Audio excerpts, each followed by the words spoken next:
My name is Amy Ellis. I'm interviewing Dr. Jana Lowe for Dr. Cassell's EDCI 602 class. Good afternoon, Dr. Lowe. How are you today? I'm fine, Amy. Thank you. How are you? I'm okay. I have just a few questions about ethnicity that I would like to ask you if you have the time. I absolutely have the time. What is your definition of ethnicity? I would say that my definition of ethnicity is a way of grouping people to distinguish them from another group. It's a pretty good definition. When I think of ethnicity, I think of it as a state of belonging to a specific group that shares a common trait, tradition, feature, or quality. So, when you think about ethnicity, what is your ethnicity? Well, I would say I'm white. I'm a woman. I'm educated. I like cats.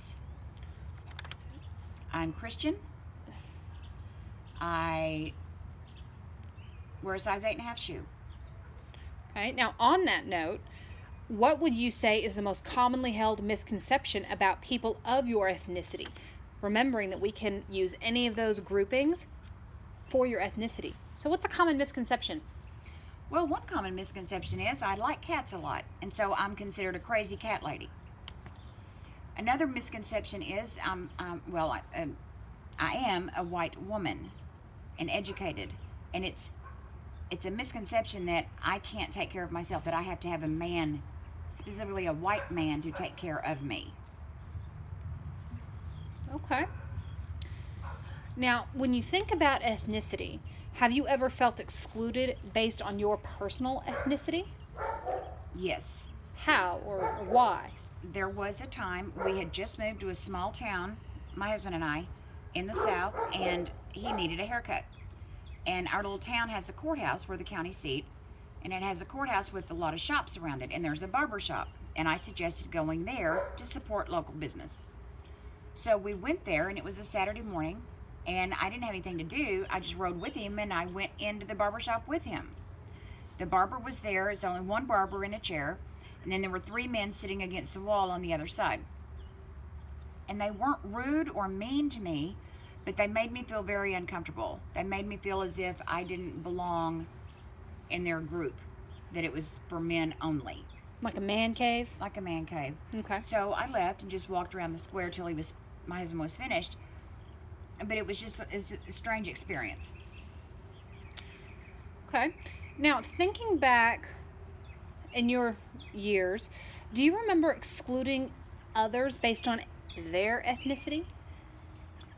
Well, I do, but it was not.